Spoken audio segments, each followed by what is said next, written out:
lieu, un objet, une histoire, le réservoir de la pelouse. Le réservoir de la pelouse est un élément du paysage cantilien. Mais savez-vous qu'il pouvait, à l'origine, contenir plusieurs millions de litres d'eau? En 1674, André Le Nôtre entreprend la construction d'un immense bassin de stockage pour l'alimentation en eau des nombreuses fontaines et cascades des jardins du Grand Condé.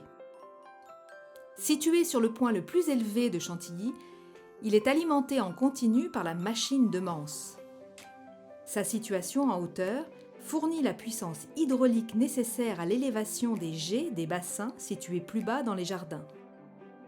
À l'origine, le réservoir est 3 fois plus grand qu'aujourd'hui et permet de stocker 33 millions de litres.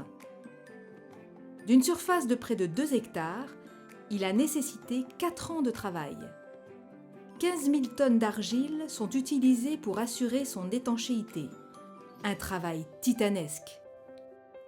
Pour des raisons pratiques, en 1720, il est partagé en 2 parties, permettant de remplir ces 2 bassins indépendamment. Bonne idée car en 1763, un mouvement de sol provoque une fissure au fond du bassin ouest et il se vide entièrement en une nuit.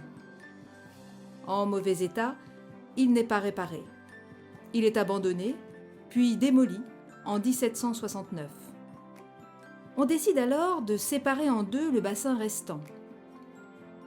En 1870, la partie sud est à son tour détruite pour agrandir les pistes de l'hippodrome. Comme les jardins des princes de Condé, le réservoir a été grignoté au fil des siècles, mais il nous donne encore aujourd'hui une idée du génie des hydrauliciens du XVIIe siècle. À bientôt!